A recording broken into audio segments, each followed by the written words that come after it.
Saludos benditos hermanos en Cristo Jesús, bendito pueblo de Dios, a todos los redimidos, a todos los llamados, a todos los escogidos. Que la bendita presencia del Todopoderoso esté con todos ustedes para tener ese bendito fruto de guardar la reconciliación que Dios nos trajo por Cristo Jesús, que es la paz. Y la paz, bendito hermano y bendita hermana, es que mediante la fe y mediante el fuego del Espíritu Santo, su presencia que nos dio, quememos todo deseo de la carne, salgamos del mundo y hagamos frutos dignos de arrepentimiento, amando a Dios y amándonos los unos a los otros. Son los deseos de este su siervo, que el bendito trabajo y el amor de Dios y de nuestro Señor Jesucristo den un fruto en cada corazón. Yo he orado al Todopoderoso por medio de Jesús para que me permita ser un instrumento, un portador de su palabra en cada enseñanza. He pedido por cada suscriptor, por cada uno de los que dan seguimiento, por los que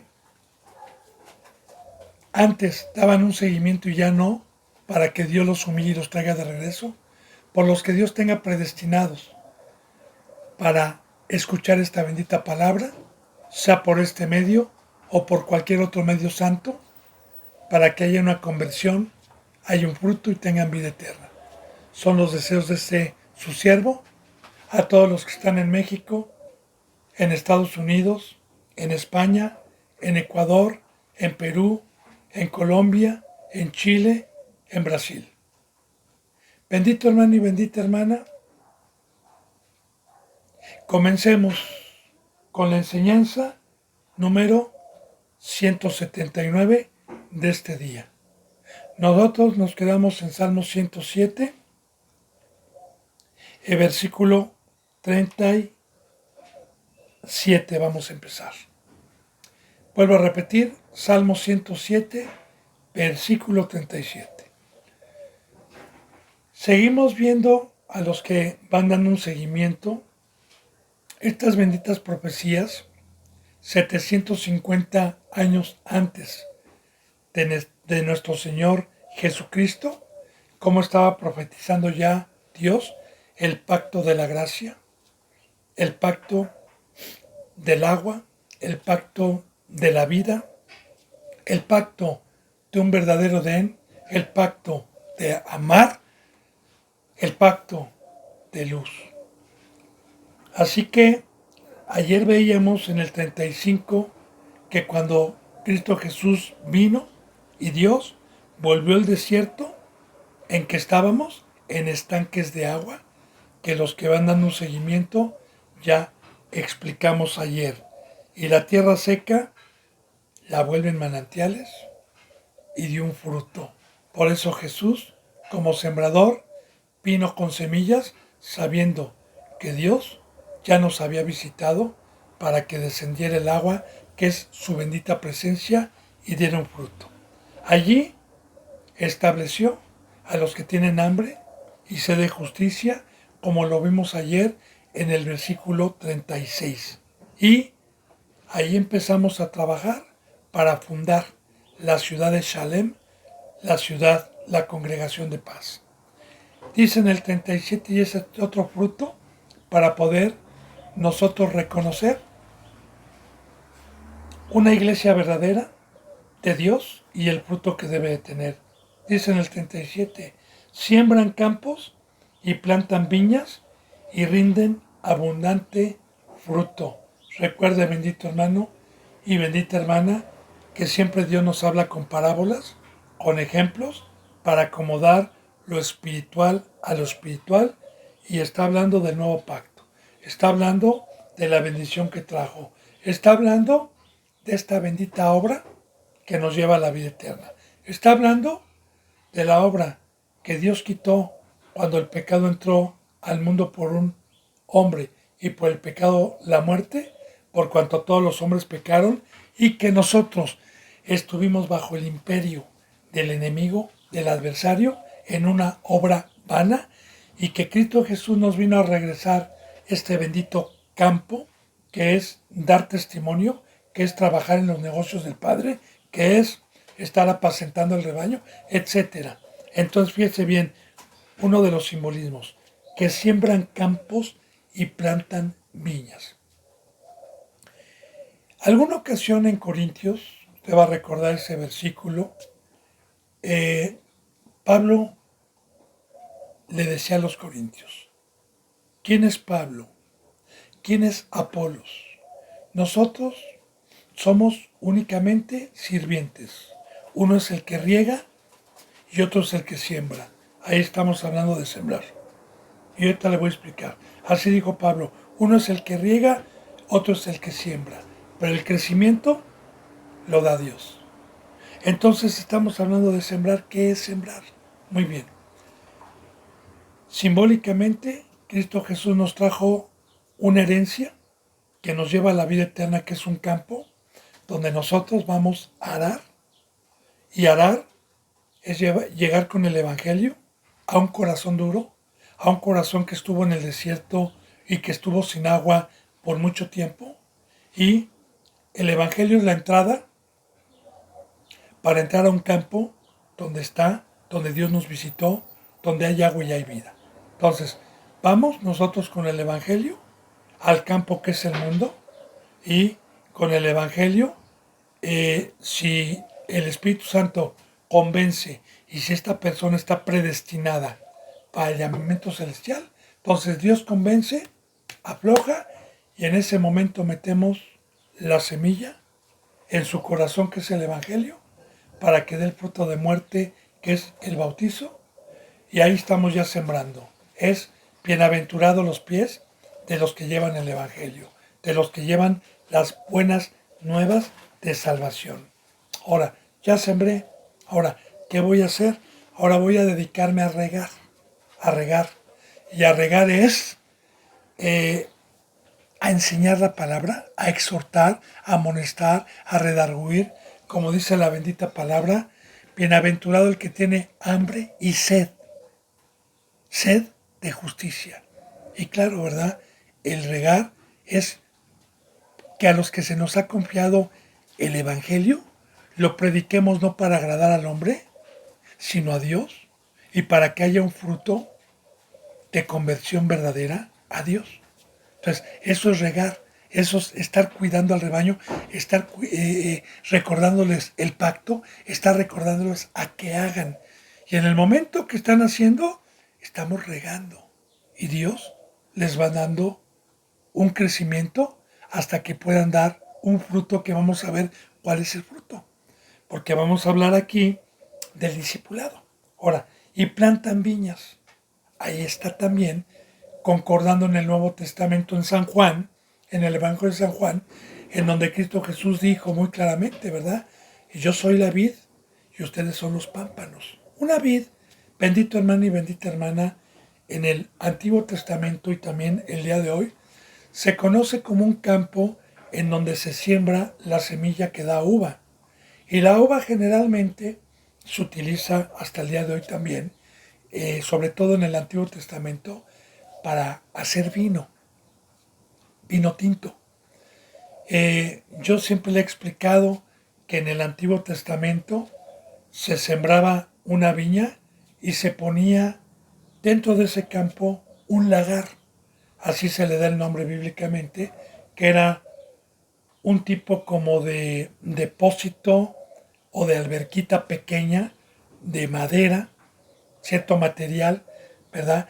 Donde echaban, no sé, quizás 300, 400 kilos de uva ya madura, que habían cuidado en esa viña, se llama viña a lo que produce la uva, y la exprimían con los pies para que saliera el jugo de la misma por un conducto, por una de las esquinas, y se fermentara y hicieran el proceso para convertirlo en vino. Ahorita voy a explicarle y voy a profundizar esto. Entonces, plantar viña. La semilla que Cristo Jesús nos trajo es para que dé en este versículo un fruto de una uva. El Padre es el labrador, nosotros vamos a sembrar este campo que nos trajo Cristo Jesús, que es la viña, es para que con la palabra produzca un fruto y el día de mañana se convierta en vino, una consagración a Dios, sabiendo que fuimos comprados a un precio, no con oro ni con plata, sino con la preciosa sangre de Jesús. Hablando del pacto de la cruz, que somos comprados para salir del mundo y para ser esclavos de Cristo. Entonces, ahí está la viña. El discipulado es que al estar nosotros regando, al estar nosotros cuidándolo, debe de producir una ova para que cuando ya esté madura, Dios la quite y la pruebe y la convierta en vino. De modo que si uno está en Cristo, nueva criatura es. Las cosas viejas pasaron y aquí son todas hechas nuevas. Y el vino representa la sangre, porque es rojo. Recuerda que es simbólico. Dios pone ejemplos con animales, con el mar, con el desierto, para no malinterpretar la Biblia, como lo hace algunos cristianos, que al tomar la copa en la Santa Cena, transforman ese vino en sangre y dicen que es la sangre de Cristo. No, hermano, simbólico. Y Dios lo pone como simbolismo porque el vino de la uva, el fruto de esa vid, es rojo. Y también es un vino eh, muy sano que se usa para la digestión. Pero bueno, el vino representa la sangre. Y recuerde, bendito hermano y bendita hermana, que desde que entró el pecado al mundo y por el pecado la muerte, Dios quiere sacrificio. Desde el momento en que entró el pecado, para que Dios vistiera a Adán y a Eva cuando estuvieron desnudos, hizo el primer sacrificio para poderlos vestir con pieles. De ahí también, en todo lo que es el Antiguo Testamento, a partir del Éxodo, a partir de la liberación de Dios por medio de Moisés y de su pueblo, que se les dio una ley, fue una ley que en donde Dios pidió en todo momento a la tribu de Leví sacrificios de animales por siglos y siglos. Fue ese pacto, ya representando Dios la sangre, representando la vida siempre, hasta que llegó nuestro Señor Jesucristo. Y recuerde que alguna ocasión, para concordar sobre la viña, sobre la vid, el primer milagro que hizo Jesús bíblicamente fue en unas bodas llamadas las bodas de Caná. Está en San Juan, en donde su madre, sus discípulos y él fueron invitados y se acabó el vino. Y su madre le dijo: hijo, se les ha acabado el vino. Ponga atención a lo que Cristo contestó. Si gusta corroborarlo con la Biblia, está en San Juan. Y Cristo Jesús le dijo así: ¿qué tienes conmigo, mujer? Aún no ha llegado mi hora. Cuando llegó la hora de Cristo Jesús, Él derramó su sangre en la cruz. Cuando llegó su hora. Y esa sangre, que representa la viña y representa el vino, nos trajo la salvación. Por eso también Cristo Jesús le dijo, se levantó, y se fue a 6 tinajas. Fíjese bien, hasta el número tiene simbolismo, porque el número 6 es terrenal, el número 6 es de aquí abajo, el número 7 es celestial. Y precisamente nos llegó la espiritualidad a lo terrenal, aquí abajo. El imperio lo tenía Satanás. Ahora, 6 tinacas. En el primer pacto, las figuras fueron terrenales, porque esas tinajas se utilizaban para los rituales del templo del primer pacto. Estaban llenas de agua, ¿verdad? Entonces Cristo Jesús dio instrucciones y convirtió el agua que estaba en esas tinajas en vino. De igual manera, yo era esa tinaja que no tenía una consagración, no tenía una vida para darle a Dios, ni a Cristo, ni a mi prójimo. Porque hoy el dar la vida, el estar juntamente crucificado con Cristo, el amar a Dios y amar al prójimo, es convertirme en vino, es dar mi vida.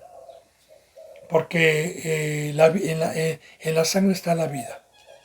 Ahora, en el momento en que Cristo Jesús convirtió el agua en sangre y el maestresala, que estaba en las bodas, probó el vino, fíjese lo que dijo. Todo hombre saca primeramente en una fiesta el vino bueno, pero tú has hecho diferente. Sacaste el vino inferior al principio y dejaste este vino que es exquisito para el último. ¿A qué se refiere esa enseñanza, bendito hermano y bendita hermana? Que desde que entró el pecado, Dios tuvo que usar como una sombra de lo que iba a venir, sacrificios de animales que representa el vino, que Dios sacó primero, el primer pacto. Pero cuando vino Cristo Jesús nos trajo la salvación, nos trajo la sangre del Cordero inmolado, nos trajo un vino que ya no era de animales, nos trajo la sangre que quitó el pecado del mundo y que nos trajo el Espíritu Santo y el perdón de los pecados y nos trajo el poder para que también nosotros pusiéramos nuestra mirada en el autor y consumador de la fe y tomáramos nuestra cruz y nuestras vidas, mediante la fe y mediante el poder de Dios, se las diéramos a Dios en todo este tiempo que estuviésemos en el planeta Tierra, en este cuerpo humano. Entonces, esta profecía que viene aquí de sembrar campos, que es la iglesia, que es el nuevo pacto, que es, por ejemplo, los primeros discípulos, cuando Pablo y los diáconos y algunos de los discípulos que estuvieron con Cristo empezaron el evangelio en Europa, en Asia, empezaron a sembrar y cuando llevaron el evangelio, ¿en qué convirtieron a esa gente que creía? ¿En qué la convirtieron? La convirtieron en vino para Dios, para Cristo y para las bodas. Por eso también en la Santa Cena y en la Última Cena que Cristo Jesús convidó antes de ir a la cruz, tomó el pan, lo bendijo y lo partió diciendo, este es mi cuerpo que será partido por ustedes. Y luego tomó la copa, claro que al ser partido su cuerpo derramó toda la sangre, su vida. Luego tomó la copa y dijo, esta es la sangre del pacto que será derramada por ustedes. Y luego la pasó y dijo, tomen y los convido. ¿Qué es convidar el día de hoy? Que Cristo Jesús nos dice, todo el que quiera ser mi discípulo, tome su cruz. La cruz representa un instrumento donde derramó su sangre. Tome su cruz y sígame todos los días. El que quiera amar su vida la perderá y el que desprecie su vida por mí la encontrará. Eso es, la vida es la sangre. Recuerde que el bautizo representa una muerte, una separación total de la vana manera de vivir que recibimos en el mundo. Y mediante la verdad, hacer para lo que fuimos creados, sirvientes y servidores de Dios y de Cristo Jesús. Porque todo lo que hizo Dios en los cielos y en la tierra, lo hizo Dios para servirle. Nada más que nosotros perdimos por el engaño esta bendita obra de amar y de estar a sus pies, pero Cristo Jesús nos la regresó por medio de una iglesia que siembra y por medio de una iglesia que tiene una viña y que da un fruto para conversión.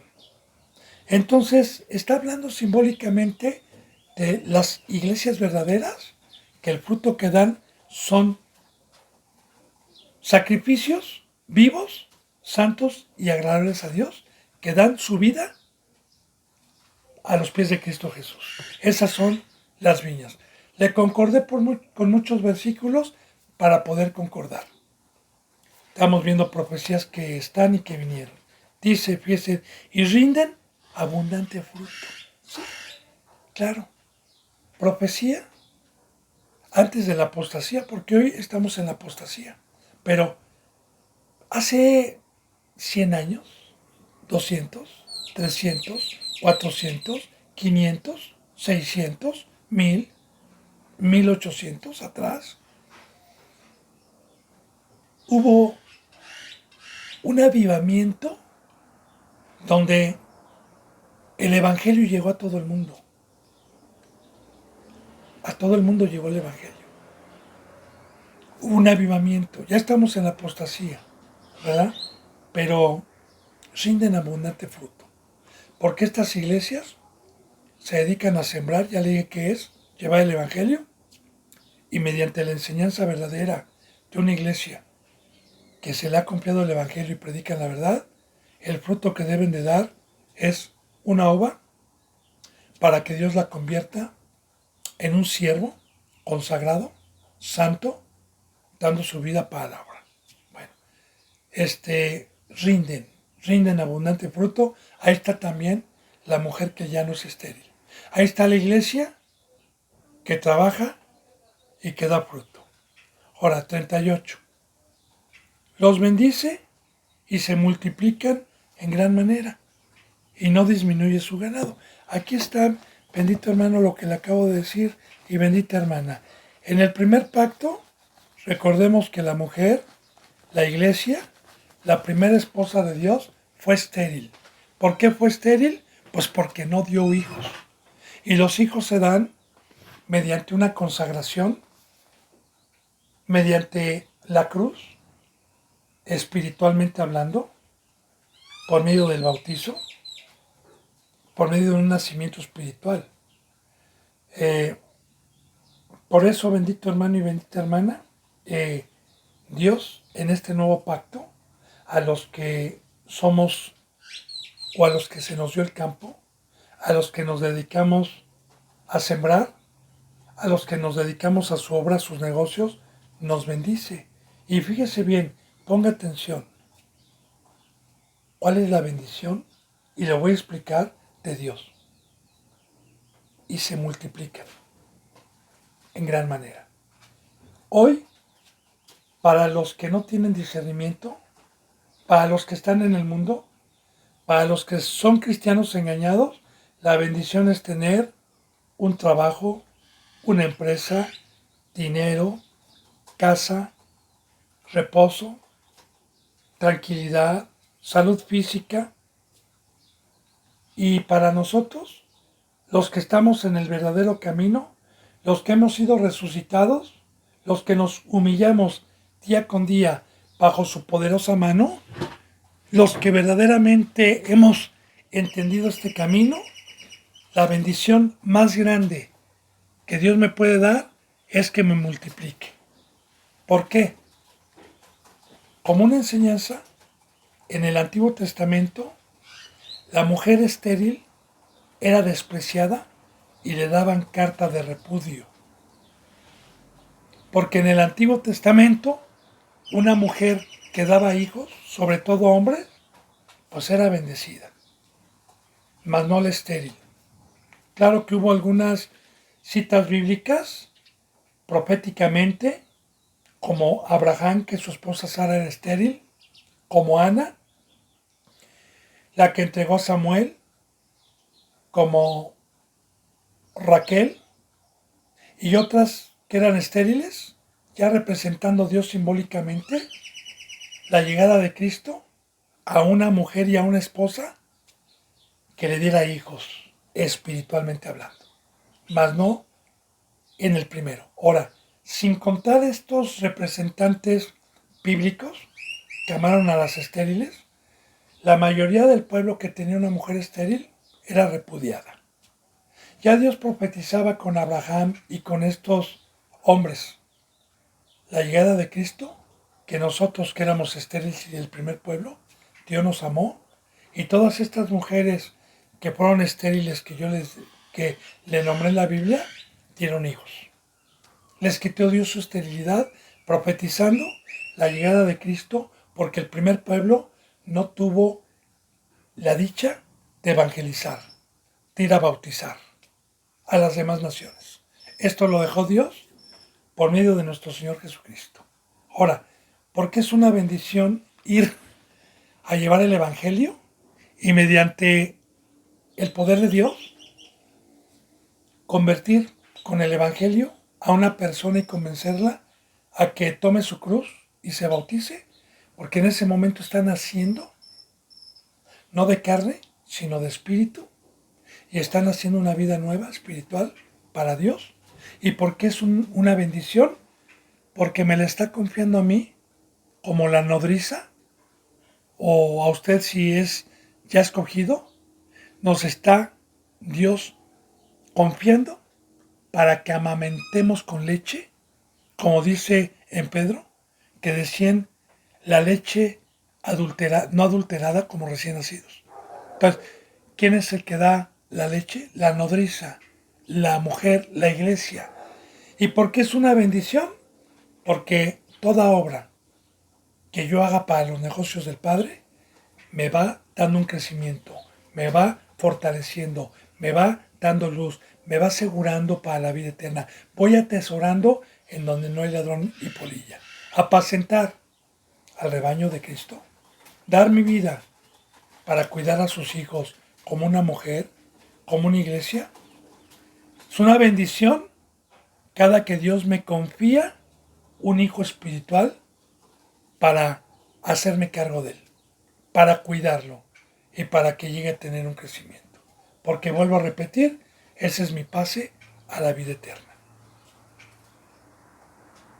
Fíjese cómo es muy diferente el Dios de abajo al Dios de arriba, a lo carnal y lo espiritual, a las iglesias de prosperidad y las iglesias verdaderas.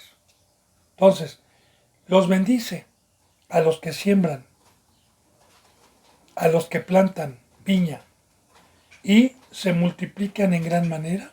Claro, ya estamos en los tiempos de apostasía, bendito hermano y bendita hermana. Aún así, yo le doy testimonio que la bendita palabra dice, ¿hallará el Hijo de Dios cuando venga en su segunda venida?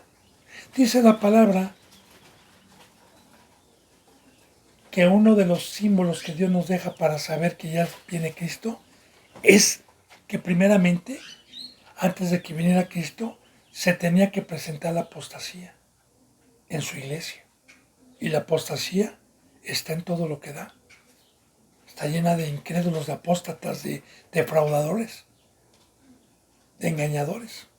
Ahora, yo le digo, bendito hermano y bendita hermana, que Dios sigue bendiciendo. Porque el hoy tener, aunque sea 3, 4, 5 ovejitas, 6 ovejitas, como hijos y como espiritual en estos tiempos, es mucho, es mucho. Entonces, Dios sigue bendiciendo, nos sigue confiando ovejitas, hijos, nos sigue multiplicando. Entonces, se multiplican en gran manera y no disminuye su ganado.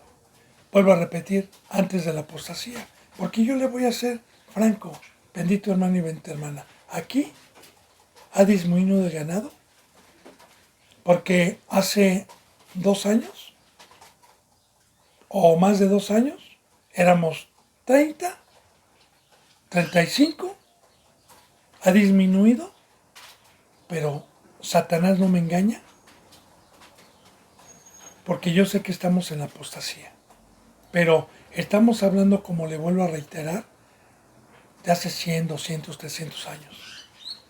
Bueno, no disminuye su ganado son las ovejitas, como dice en Salmos 23. Como le dijo Cristo Jesús a Pedro, Pedro, ¿me amas? Sí, apacienta mi rebaño. Y usted ve con Pedro, con Pablo, y pues el ganado no disminuía, aumentaba. y aumentaba. Ya también esta enseñanza profética nos las enseña Dios desde Génesis con Jacobo, cuando se fue a trabajar con Labán y se dedicó a la crianza de ovejas, cómo se multiplicaban y cómo se llenó de ganados, ya profetizando la llegada de la gracia, la llegada del campo, de la lluvia, de la siembra, de los manantiales en el desierto. Dice en el 39, luego son menoscabados y abatidos a causa de tiranía, de males y de congojas. Ahora, esta bendición, este campo, esta grandeza que muchos no valoran y muchos no las tienen por bendición, sino por amar las tinieblas, por andar en la carne, por estar recordando de dónde lo sacó Dios, estar extrañando las ollas de carne, etcétera. Entonces Dios, al quitarles todo, son menoscabados. Porque todas estas bendiciones que Dios nos trajo por medio de Cristo Jesús, el agua, el campo, la semilla, el apacentar, el multiplicarnos, vienen de allá arriba. Son bendiciones de Dios y de Cristo Jesús. Pero igual nos pueden menoscabar y nos puede dejar abatidos, o sea, muertos. Porque la palabra abatido es muerto. Y muerto es que el pecado paga un salario y es la muerte. ¿Qué es la muerte? La muerte es que se me salga el Espíritu Santo de Dios. Esa es la muerte y se separe de mí. Y quedo abatido en el mundo, quedo muerto en tinieblas otra vez. Entonces, y son abatidos, pero ¿por qué causa? A causa de tiranía y de males y congojas. ¿Quién es un tirano, hermano y hermana? Mire, recuerde que hemos visto anteriormente a los que van dando un seguimiento, que la bendita palabra nos dice, alaben a Dios por su misericordia, alaben a Dios por su bondad, alaben cuando nos dice, ¿quiénes éramos antes? ¿De dónde nos sacó? ¿De dónde nos rescató? Y todas las riquezas que nos trajo, alaben. Yo de hecho le puse el ejemplo en enseñanzas pasadas, un perro callejero maltratado que uno salva y es fiel. Ahora, no, y un tirano es aquel que pisotea la sangre de Cristo Jesús y tiene por inmunda, que pisotea y tiene por inmunda la sangre de Cristo Jesús y pisotea el cuerpo de Cristo. Ese es un tirano. Un tirano, le voy a decir quién es. El que mata, un violento. Y yo le digo, bendito hermano y bendita hermana, que como ministro de Dios me ha confiado algo muy especial, que es su cuerpo. El cuerpo de Cristo, que no es mío, que es de Dios y que es de Cristo, que son a todos los que Dios ha llamado por medio del Evangelio y se han convertido. Y me puso como ministro para lavarle los pies, para sanarlo de sus enfermedades, para llevar las cargas, para cuidarlo, para sustentarlo, claro, por medio del Espíritu Santo, ¿verdad? Pero ¿sabe qué, bendito hermano y bendita hermana? Si yo me pongo a golpear al cuerpo de Cristo Jesús, ¿qué es golpearlo? Si yo peco, voy a traer una palabra que no es de vida y en vez de edificar, en vez de sanar, en vez de dar vida, voy a ser un instrumento que voy a golpear al Hijo de Dios, que es la iglesia. Por eso en Hebreos dice, el que pisotea al Hijo de Dios y tiene por inmunda su sangre. O también le pongo como ejemplo, el mayordomo, que fue contratado para una casa, para dar alimento a sus hijos del dueño para hacerse cargo y administrar las riquezas y que ese ministro se siente a comer con los borrachos y haya descuidado a los hijos del rico y la hacienda que le confió. ¿Qué hará cuando venga ese rico? Son parábolas que están en el Nuevo Testamento. O sea, el tirano es aquel que no dio su vida, que no amó al prójimo, que pecó y que se convirtió en un opositor para bajar de la cruz y para engañar. Profecía cumplida. Entonces, Dios les quita todo y los llena de congojas a causa de su tiranía y los abate a causa de su tiranía, a causa de que practican el pecado, a causa de sus males, porque el mal es cualquier desobediencia al conocimiento de la palabra, al mandamiento que tengo, cualquier desobediencia que yo practique es mal. Y la bendita palabra lo dice en San Juan 3:8, que el que practica el pecado es del diablo. Así literalmente lo dice. El que practica el pecado es del diablo. Y congojas. Están en todo momento están acongojados. Entonces, Dios los permite y les deja este fruto por haber descuidado el pacto de amor. Dice en el versículo 40, Él, Dios, esparce menosprecio sobre los príncipes y les hace andar perdidos, vagabundos y sin camino. Está hablando de los que alcanzaron algún día una estatura por Dios, no por el hombre, y alcanzaron por Dios un ministerio, porque la palabra príncipe significa principal. Y como lo dice en Hebreos, de un principal, dice así, sujétense a sus pastores, ahí está, el principal, al que Dios puso para gobernar su casa. Sujétense a sus pastores, y dice así, porque ellos velan por sus almas.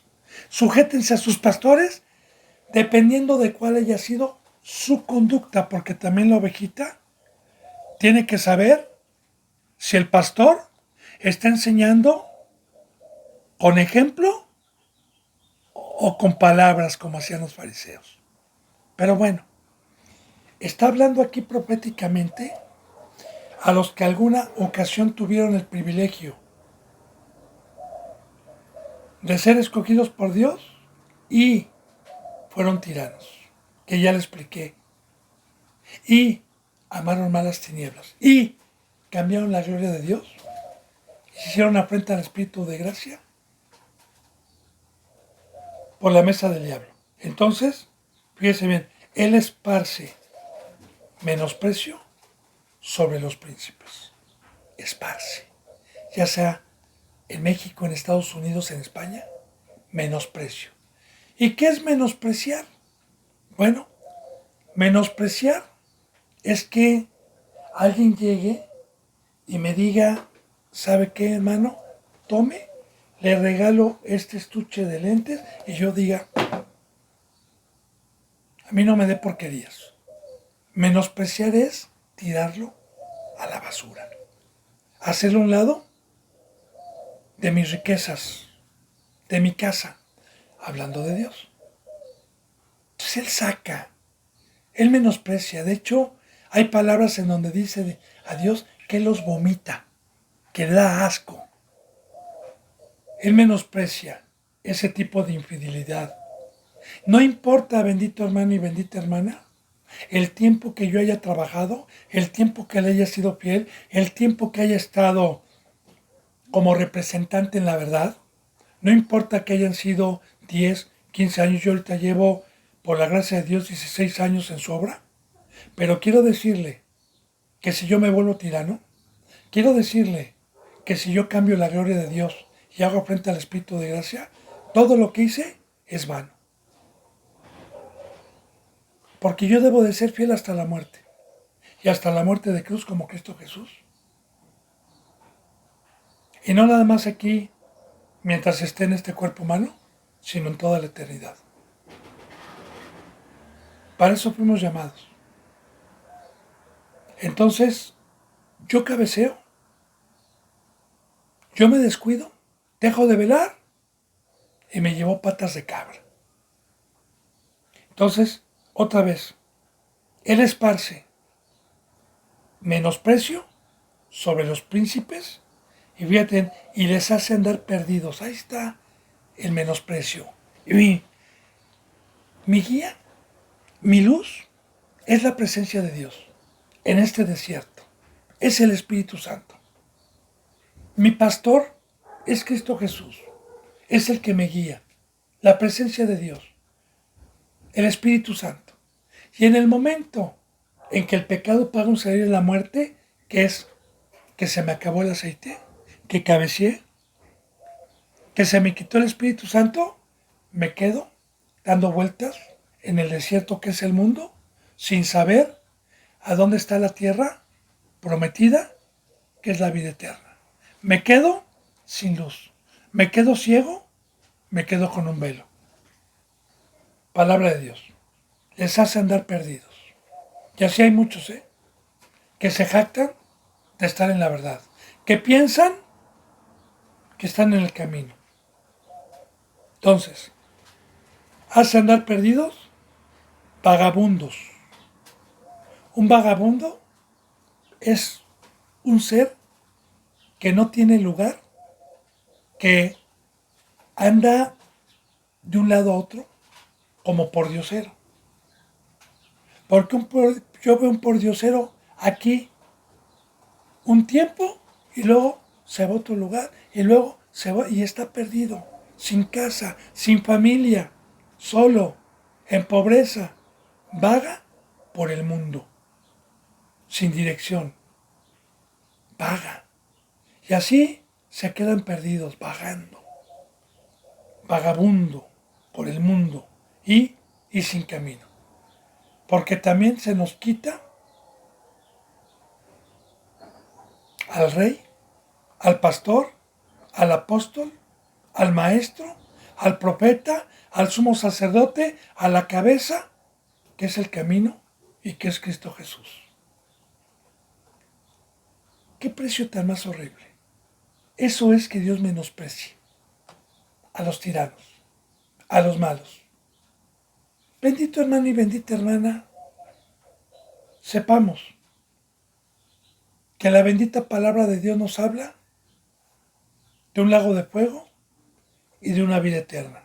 Muchos no conciben un Dios de esta magnitud.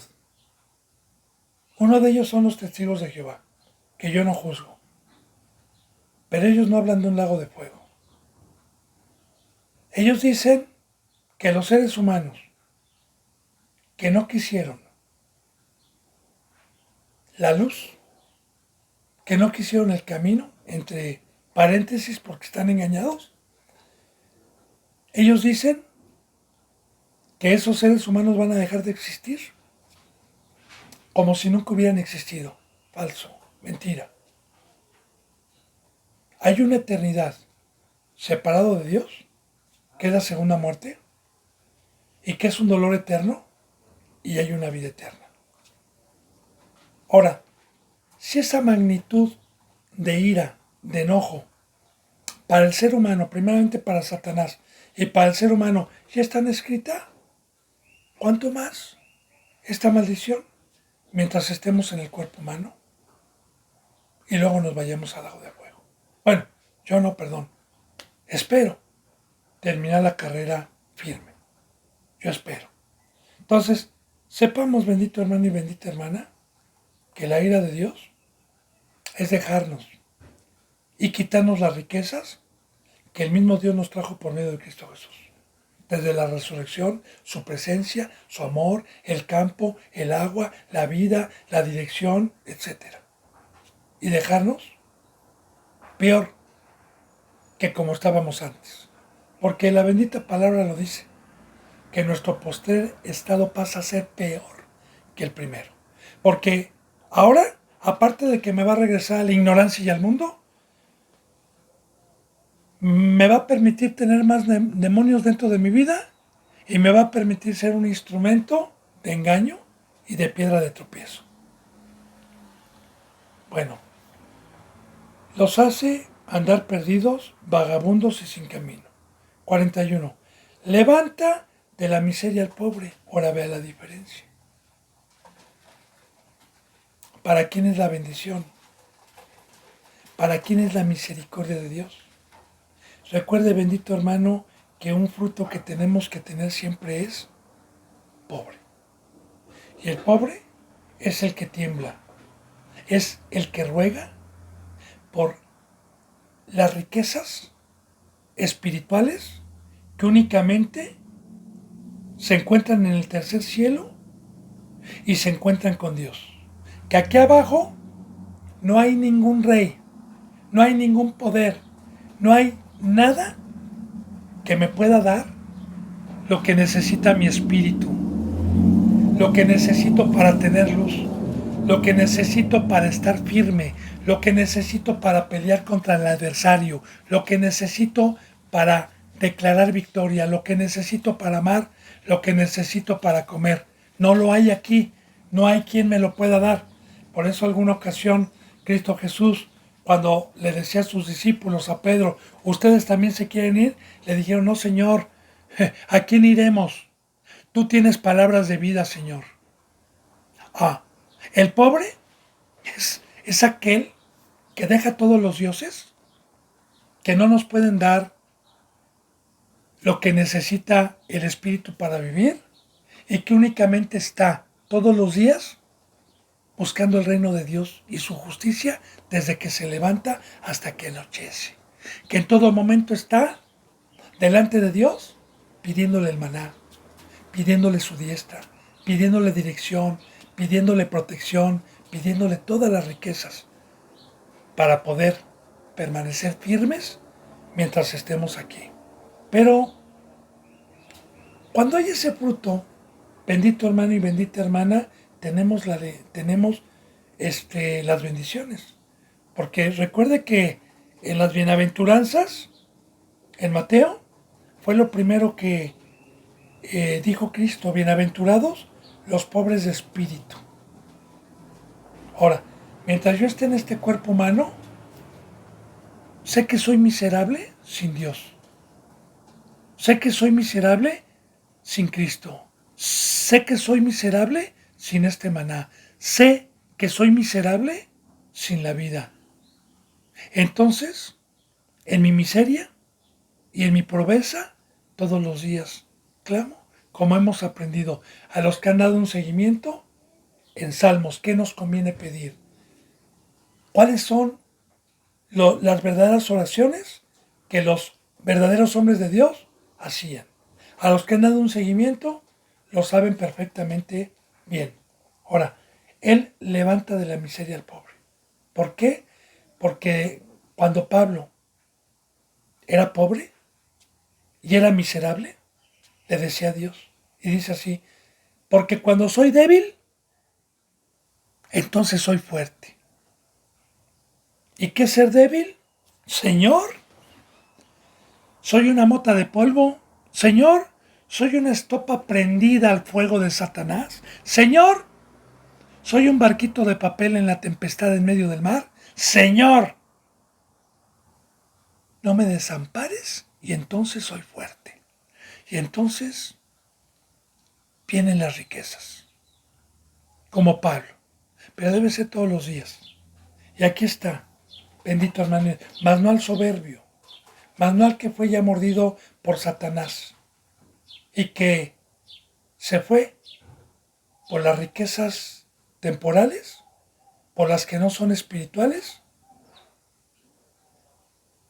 y ya no pudo tener el fruto de la miseria y de la pobreza, porque en el momento que se muere mi espíritu, lo que menos necesito son las cosas de Dios y las riquezas de Dios. Si yo vuelvo a la carne, voy a pedirle al Dios de aquí abajo riquezas, poder y prosperidad.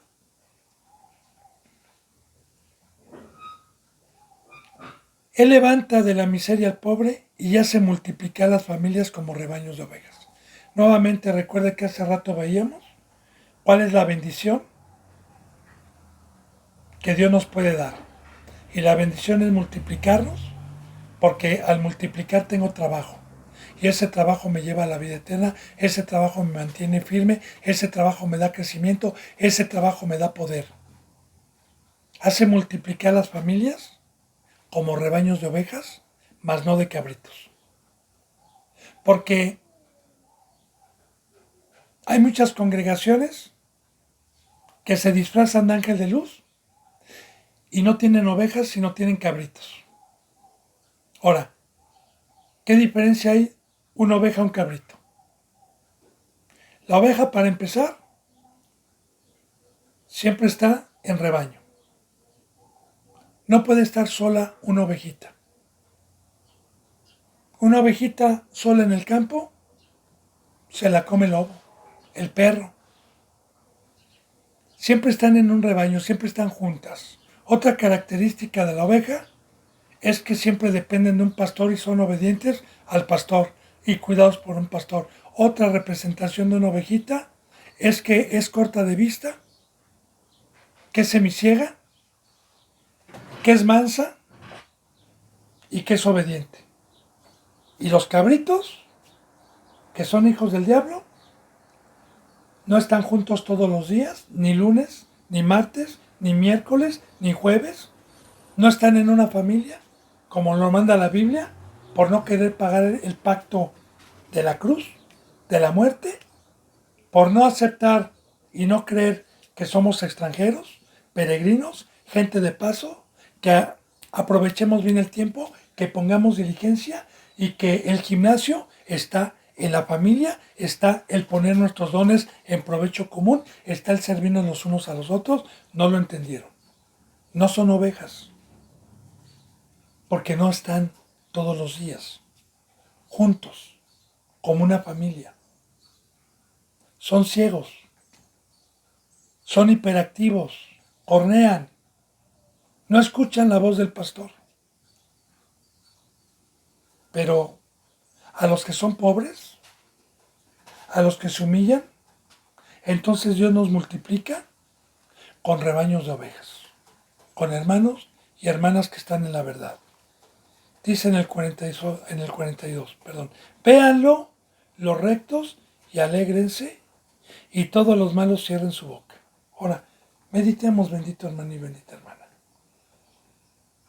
¿Quién puede ver a Dios? ¿Quién puede ver su gloria? ¿Quién puede ver su luz? ¿Quién puede ver a Cristo? ¿Quién puede ver a Dios y a Cristo en un hermano y en una hermana? ¿Quién? ¿Quién puede ver el camino? ¿Quién se puede dar cuenta de estas cosas? Los rectos. Véanlo. Por eso Cristo Jesús les decía a los pecadores ciegos que ando ciegos. Ustedes dicen que ven, pero son ciegos. Y ustedes son ciegos que ando ciegos y tropiezan. Porque únicamente, bendito hermano y bendita hermana, al que Dios le quita el velo, al que le quita las escamas de la vista para poder ver, es al pobre de espíritu, es al que se humilla y sobre todo es al recto. Recto. ¿Qué es recto? Recto es que esta bendita palabra me guarda en el camino que me va separando del mundo, y esta bendita palabra no me permite desviarme ni a la izquierda ni a la derecha, y me enseña lo que son ídolos, me enseña lo que es la mesa de Satanás, y yo, al ser obediente, lo cojo, no se sale, no me desvío, estoy caminando estoy practicando los mandamientos y me estoy acercando más rápidamente al monte íntegro, que no practica el pecado, que practica los mandamientos. Esa es la palabra recto, bendito hermano. Y los que están en integridad, los que temen, los que practican los mandamientos de Dios, son los que pueden ver las maravillas de Dios. Recuerde, Cristo Jesús, el Hijo de Dios, estuvo aquí en el planeta Tierra y muchos no lo pudieron ver. Muchos no se dieron cuenta que era el Hijo de Dios, pero los humildes, los pobres, lo pudieron ver. Entonces, véanlo los rectos y fíjese bien, la bendición, la riqueza, lo que nos manda Dios, y alégrense. ¿Por qué me voy a alegrar? Porque si yo puedo ver a Cristo, si puedo ver el camino, si puedo ver la verdad, me saca del agobio, me saca de las cargas, me saca de la amargura, me saca de la mesa del diablo, me saca de la enfermedad, me saca de la avaricia, me saca de la codicia, me saca de la envidia, me saca. Y la presencia de Dios y la libertad y este camino me trae una alegría que no puedo parar, un gozo que no puedo parar, cuando puedo ver el camino que me saca de la opresión. Alégrense, dice la palabra. Y todos los malos cierren su boca. Ahora, usted dirá, y yo también conozco muchos malos que están en palabrería, bla, bla, bla, bla, bla, bla, y se adelantan y se apresuran a hablar y no cierran su boca. Entonces, ¿a qué se refiere Dios? ¿Y todos los malos cierran su boca? Mire, a Cristo Jesús, como ejemplo y como primogénito, se le conoce como el Verbo de Dios. Y Cristo Jesús vino y dijo, de cierto les digo, que yo no vine a hablar por mi propia cuenta, que todo lo que hablo, Dios lo habla. Yo soy el Verbo de Dios. De igual manera, la bendita palabra nos enseña en Corintios que Dios es, o que nosotros somos embajadores de Dios. Aquí en el planeta Tierra, un embajador es el que está trabajando en otra nación y está velando por el pueblo. Esto quiere decir, los cristianos no somos del mundo, somos embajadores puestos por Dios.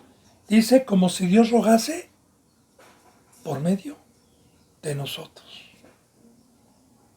Ahora bien, yo peco y me quedo mudo en el aspecto que jamás voy a poder predicar la verdad ya. Ya no voy a tener ese don, ya no voy a tener esa bendición que me lleva a la vida eterna. Porque los malos los ha dejado Dios mudos referente a la verdad, referente a esta palabra. Hablan palabrería, pero hablan mentira. Y son padres de toda mentira. Son hijos de Satanás. Y en todo momento hablan pura mentira. Entonces, a esto se refiere, bendito hermano y bendita hermana, que los que han hecho frente al Espíritu de gracia ya no tienen el Espíritu, ya no tienen la verdad. Están mudos ya. Dice en el versículo 43, ¿quién es sabio? ¿Quién es sabio, perdón?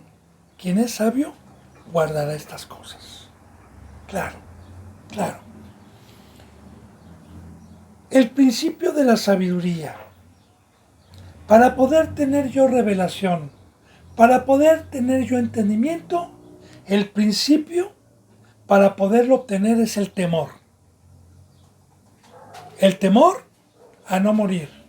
El temor a que se me salga el Espíritu Santo. El temor a llevarme el fruto de maldición.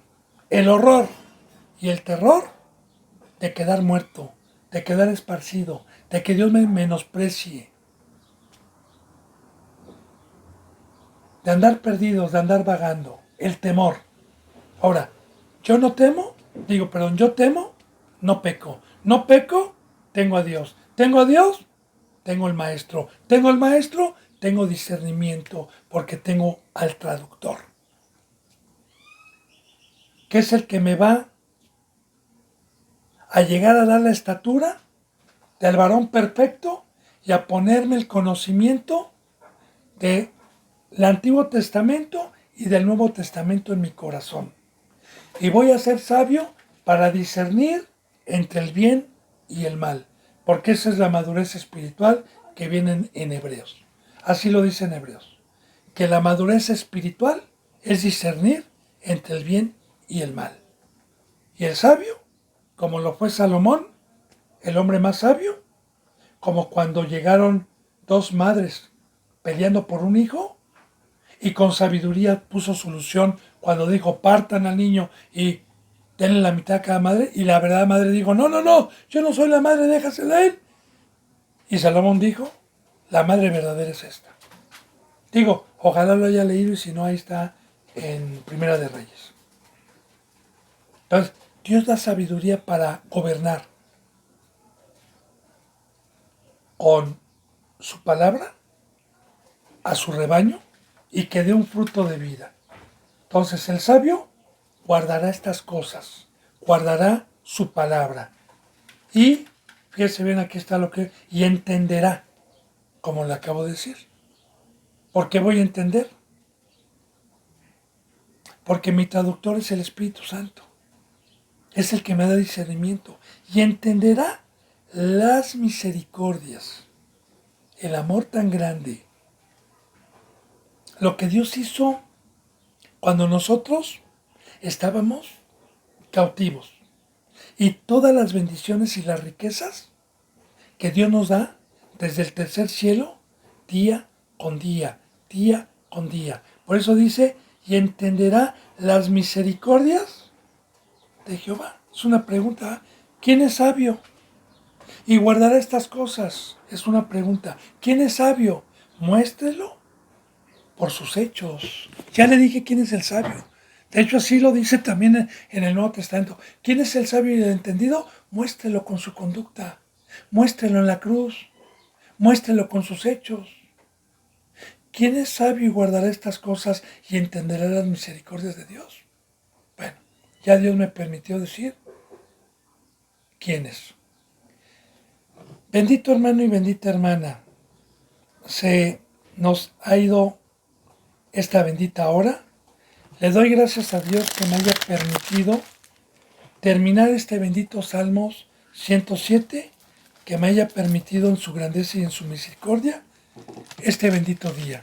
Yo le pido a Dios que los guarde, que haya comprensión y haya un fruto de vida.